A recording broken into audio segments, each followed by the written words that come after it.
What's going on, people? Observation King here with you again, and today I've got some chive seeds with me and I'm going to be sowing these. Now I actually have a chive plant right here that I've actually had on the balcony for about 3 years. Every single autumn, early winter, this dies back all the way down to the bottom of the pot, and then it comes back and rejuvenates itself every spring.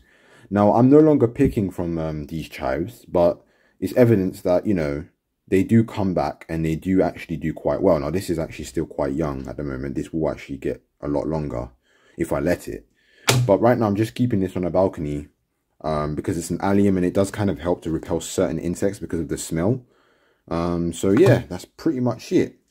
But what I'll be doing today is I've actually prepared myself this little seed, I've forgotten the name of this now, seed tray. There you go. And this is normally for bigger seeds like beans or peas, but I've actually filled this up because I actually want to sow about 12 seeds per cell, because I want to create like a little bunch in every cell that I can then transplant out into the allotment over time. So yeah, I'm going to get on with that. Come to think of it, guys, the seeds are actually quite small. So instead of actually putting 12 per cell, I'm just going to take a pinch and just sprinkle it on top of the actual soil. Because I didn't quite appreciate the size when I looked at it in the actual little packet there. But yeah, I'm just going to be taking a pinch and sprinkling it over, and that should be good enough. Okay, so I'm sure you guys can actually see the little black seeds on top of the soil, even though the soil itself is black. But I've just sprinkled, like I said, a pinch on each. You can kind of get an idea as to what that's like. It's quite clear. And that's pretty much all you need to do. Now what I'll do now is I'll just put this down and I'll cover it over just a very thin layer of compost on top. Pat that down gently and then just water it in.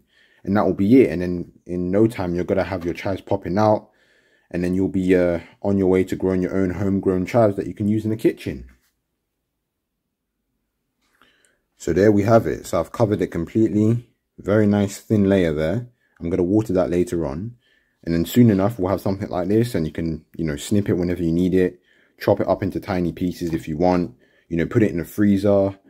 Some people actually use a method where they chop up the chives into loads of small pieces and they put it in like the little ice cube tray that some people have in their freezers, and they put water in it, and then that way when it's frozen and they need to use chives, instead of actually taking out individual pieces that they've chopped, they can just throw the ice cube inside the frying pan or the skillet or whatever it is that they're using, and then they have fresh chives. But no matter how you want to use it, you're going to get chives, and it's going to be very easy to grow, very easy to take care of. It's a low maintenance crop, and I'm out.